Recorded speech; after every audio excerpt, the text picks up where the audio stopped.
നമസ്കാരം. ആനയോളം വലിയ ആനക്കമ്പം നെഞ്ചിലേറ്റിയ ആനപ്രേമികളുടെ ഈറ്റില്ലമായ തൃശുവ പേരൂരിൻ്റെ മണ്ണിൽ തിരുവമ്പാടി കണ്ണന് മുന്നിൽ നടയിരുത്തപ്പെട്ട ഗജരാജൻ തിരുവമ്പാടി ചന്ദ്രശേഖരൻ.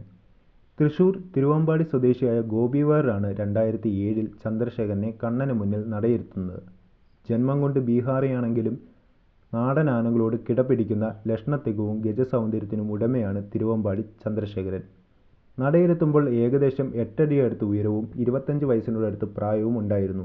എന്നാൽ ഇന്നിപ്പോൾ 8 അടിക്കാരൻ 10 അടിയിൽ എത്തി നിൽക്കുന്നു. കൂടാതെ 18 വെളുത്ത നഖങ്ങൾ, വിരിഞ്ഞ മസ്തകം, ഉയർന്ന തലക്കുന്നി, നിറഞ്ഞ വായുകുംഭം, അങ്ങനെ സവിശേഷതകൾ ഏറെയാണ്. ക്ഷേത്ര എഴുന്നള്ളിപ്പുകളിലും മത്സരപൂരങ്ങളിലും ഇന്ന് ഒഴിച്ചുകൂടാനാവാത്ത ആനയായി മാറിയിരിക്കുന്നു തിരുവമ്പാടി ചന്ദ്രശേഖരൻ. 2011 ഇത്തിത്താനം ഗജമേളയിൽ മറ്റുള്ള എല്ലാ ആനകളെയും പിന്തള്ളി ഗജരാജരത്ന പുരസ്കാരം നേടുകയും ചെയ്തു.